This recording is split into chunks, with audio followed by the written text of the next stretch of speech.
Hello everyone, इस video में हम लोग जो क्वेश्चन सॉल्व करेंगे वो क्वेश्चन एक्सरसाइज 11 के एग्जाम्पल का क्वेश्चन नंबर 3 है, ठीक है, जो कि आर वाला बुक का है।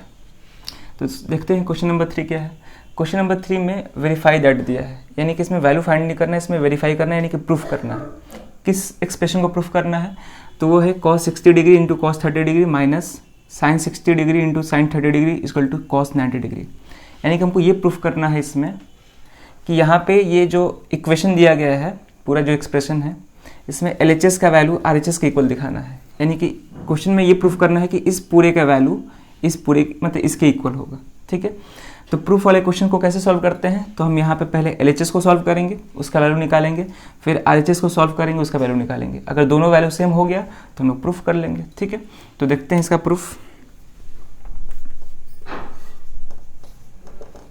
ठीक है ना। तो कैसे करेंगे प्रूफ इसको, तो देखते हैं। यहाँ पे हम पहले LHS को लेंगे, ठीक है। LHS का मतलब लेफ्ट हैंड साइड, इक्वल के जो लेफ्ट हैंड साइड में है उसको, लेफ्ट हैंड साइड, ठीक है। तो LHS में कौन सा एक्सप्रेशन है? वो है cos 60 degree into cos 30 degree minus sine 60 degree into sine 30 degree, यही है साइन 60 इंटू साइन 30 डिग्री। अब इसको हम वैल्यू पुट करेंगे, इसको सॉल्व करेंगे, ठीक है। तो वैल्यूज याद होने चाहिए इन सब के। तो साइन 60 डिग्री का वैल्यू क्या होता है? तो सॉरी साइन नहीं, cos 60 डिग्री का वैल्यू क्या होता है? तो cos 60 डिग्री का वैल्यू होता है 1/2 इंटू, अब है cos 30 डिग्री, तो cos 30 डिग्री का वैल्यू कितना होता है? √3/2 होता है, ठीक है।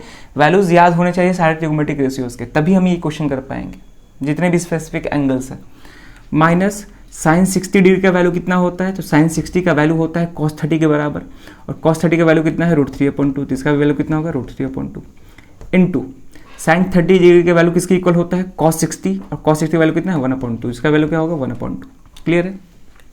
यहाँ से आ जाएगा 1 इंटू √3 हो जाएगा, ठीक है। 2 इंटू 2 4 हो जाएगा, माइनस यहाँ भी √3/2 इंटू 2 4, ठीक है। तो दोनों सेम है, √3/4 सेम चीज़ को माइनस करेंगे तो आंसर क्या आएगा? 0 आएगा, ठीक है। तो LHS का वैल्यू कितना आ रहा है? 0। अब बात करते हैं RHS। तो RHS में क्या है? cos 90 डिग्री, बस एक ही टर्म यहाँ पे दिया है, और cos 90 डिग्री का वैल्यू मालूम है। cos 90 डिग्री का वैल्यू कितना होता है? तो cos 90 डिग्री का वैल्यू होता है 0। cos 0 का 1 होता है, और cos 90 डिग्री का वैल्यू कितना होता है? 0। तो अब बताइए, यहाँ पर लिख सकते हैं कि सिंस LHS का वैल्यू RHS के इक्वल है, ठीक है ना, देयरफॉर हेंस प्रूफ लिख सकते हैं, हेंस प्रूफ्ड, ठीक है। यही प्रूफ करना था इसमें। तो अब इसी पार्ट का मतलब क्वेश्चन नंबर 3 का ही एक सेकंड पार्ट है, उसको हम देखेंगे, ठीक है ना। तो इसको पॉज करके नोट कर लो। अब इस क्वेश्चन का हम सेकंड पार्ट देखेंगे, ठीक है ना। सेकंड पार्ट को भी सॉल्व करने से पहले, मतलब सॉल्यूशन देखने से पहले खुद से सॉल्व करना है, ठीक है। तो ठीक है, वीडियो पॉज करके सॉल्व करना है पहले। तो इस क्वेश्चन में देखें कि इस क्वेश्चन में 3 ट्रिग्नोमेट्रिक एक्सप्रेशंस दिए गए हैं, ठीक है ना। इसमें 3 एक्सप्रेशंस है। cos 60 बराबर 1 - 2 sin square 30 degree equal to 2 cos square 30 degree -1, ठीक है ना। अब इन तीनों एक्सप्रेशन के वैल्यू को इक्वल दिखाना है। तो इसमें हम क्या करेंगे कि अलग अलग एक्सप्रेशन का वैल्यू निकालेंगे, ठीक है। अगर वैल्यू सेम आएगा तो हम बोल सकते हैं कि तीनों एक्सप्रेशन क्या है? आपस में इक्वल है, ठीक है। तो हम अलग अलग ट्रिग्नोमेट्रिक एक्सप्रेशन का वैल्यू निकालेंगे। तो पहला कौन है मेरा? तो पहला है cos 60 डिग्री। तो साफ साफ मालूम है वैल्यू cos 60 डिग्री का वैल्यू कितना होता है? तो cos 60 डिग्री का वैल्यू होता है 1/2, ठीक है। केवल सो cos 60 डिग्री है, इसमें तो कुछ हमको सिंप्लीफिकेशन कुछ नहीं करना है, कैलकुलेशन। तो cos 60 डिग्री का वैल्यू 1/2 होता है। अब इसको हम इक्वेशन 1 मान लेंगे, ठीक है। इसको इक्वेशन 1 मान लेंगे क्योंकि ये पहला एक्सप्रेशन था। अब हम दूसरे एक्सप्रेशन लिखेंगे। दूसरा एक्सप्रेशन क्या है? 1 - 2 sin स्क्वायर 30 डिग्री, ठीक है। अब इसको थोड़ा सा सॉल्व करना पड़ेगा। तो 1 - 2 इंटू साइन स्क्वायर 30 डिग्री को साइन 30 डिग्री का होल स्क्वायर ले सकते हैं, हम बता चुके हैं। तो साइन 30 डिग्री का वैल्यू क्या होता है? तो साइन 30, ऐसे हम दिखा देते हैं यहाँ पे, साइन स्क्वायर 30 डिग्री को हम कैसे लिख सकते हैं? साइन 30 डिग्री का होल स्क्वायर। अब इसको सॉल्व करेंगे तो 1 - 2 इंटू साइन 30 का वैल्यू cos 60 के इक्वल होता है, तो साइन 30 का वैल्यू हो जाएगा 1/2 इस पूरे का स्क्वायर, ठीक है। अब इसको सॉल्व करो तो कितना हो जाएगा? 1 - 2 इंटू 1 का स्क्वायर तो 1 ही होगा, ठीक है, और यहाँ पे 2 है तो 2 का स्क्वायर कितना हो जाएगा 4। तो यहाँ पे हम सिंप्लीफाई करेंगे तो यहाँ पे 2 से 2 कैंसिल हो, मतलब 2 4 जा 2 2 जा 4 हो जाएगा यहाँ पे, तो क्या आएगा 1 माइनस 1/2। ठीक है, तो 1 माइनस 1/2 एलसीएम लेंगे तो 2 होगा, यहाँ पे 2 माइनस 1 यानी कि कितना आ गया 1/2। इसका भी वैल्यू कितना आ गया 1/2, इसका इक्वेशन 2 मान लेंगे। क्लियर है। अब हम लोग थर्ड एक्सप्रेशन का वैल्यू निकालेंगे। अभी तक जितने भी 2 एक्सप्रेशन का वैल्यू निकाले हैं वो दोनों सेम है, यानी कि ये दोनों एक्सप्रेशन आपस में इक्वल है। अब थर्ड एक्सप्रेशन निकालते हैं, तो थर्ड एक्सप्रेशन क्या है तुम्हारा 2 cos स्क्वायर 30 डिग्री -1 है। इसको सॉल्व करेंगे तो 2 cos स्क्वायर 30 डिग्री को 2 cos 30 डिग्री का होल स्क्वायर -1 2, अब इंटू cos 30 डिग्री का वैल्यू कितना होता है √3/2, इस पूरे का होल स्क्वायर -1। तो इसका भी कितना आ जाएगा आंसर, ये हो जाएगा 2 इंटू √3 का स्क्वायर कितना होता है, तो √3 का स्क्वायर 3 ही होगा, 2 का स्क्वायर 4 हो जाएगा -1। अब यहाँ पे 2 2 जा 4 कैंसिल हो जाएगा 2 टाइम्स में, तो बच गया 3/2 -1। सॉल्व करेंगे तो एलसीएम 2 होगा, यहाँ पे 3 फिर 2 से मल्टीप्लाई होगा तो -2, तो 3 - 2 1 1/2। ठीक है, इसको मान लेंगे इक्वेशन थर्ड। क्लियर है, यानी कि तीनों एक्सप्रेशन का वैल्यू कितना आया 1/2 1/2 1/2। तो तीनों इक्वेशन से बोल सकते हैं कि ये जो तीनों एक्सप्रेशन है आपस में क्या होंगे इक्वल होंगे। तो लिखेंगे लास्ट में देयरफॉर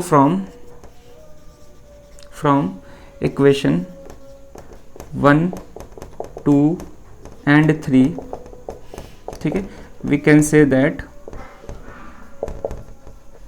ठीक है, इक्वेशन 1 2 और 3 से क्या बोल सकते हैं कि तीनों एक्सप्रेशन आपस में क्या होंगे बराबर होंगे, यानी कि cos 60 degree is equal to 1 minus 2 sine square 30 degree, ठीक है, is equal to 2 cos square 30 degree -1। ठीक है, ये वेरीफाई करना था, लास्ट में ले सकते हैं, हेंस वेरीफाइड।